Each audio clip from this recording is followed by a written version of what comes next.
ഇനി എനിക്ക് ധൈര്യമായി സജസ്റ്റ് ചെയ്യാം. നേത്ര സംരക്ഷണത്തിന് നമ്മുടെ Ahalya. Ahalya foundation eye hospital, കേരളത്തിൽ എല്ലായിടത്തും.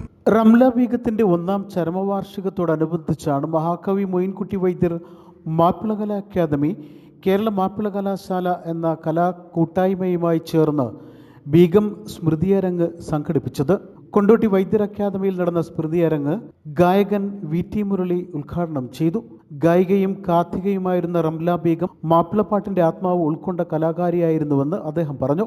Moinkutty Vaidyar Mappilakala academy chairman doctor Hussain Randathani പരിപാടിയിൽ അധ്യക്ഷത വഹിച്ചു. ഫൈസൽ എലേറ്റിൽ റംല ബീഗം അനുസ്മരണ പ്രഭാഷണം നടത്തി. പക്കർപ്പന്നൂർ ബഷീർ ചുങ്കത്തറ, കേരള മാപ്പിള കലാശാലയുടെ സാരഥി CVA കുട്ടി ചെറുവാടി, KK അബ്ദുൽ സലാം തുടങ്ങിയവർ പരിപാടിയിൽ പങ്കെടുത്ത് സംസാരിച്ചു.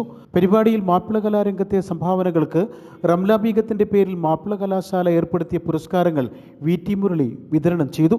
മുഹമ്മദ് കുട്ടി അരീക്കോട്, ആബിദ റഹ്മാൻ ചാവക്കാട്, ഹസൻ നെടിയനാട്, ഇസ്മയിൽ തളങ്കര, ഇന്ദിര ജോയ്, മൊയ്തു മാസ്റ്റർ വാണിമേൽ, നവാസ് പാലേരി, അഷ്റഫ് കൊണ്ടോട്ടി, ഹനീഫ മുടിക്കോട് എന്നിവർ അവാർഡുകൾ ഏറ്റുവാങ്ങി.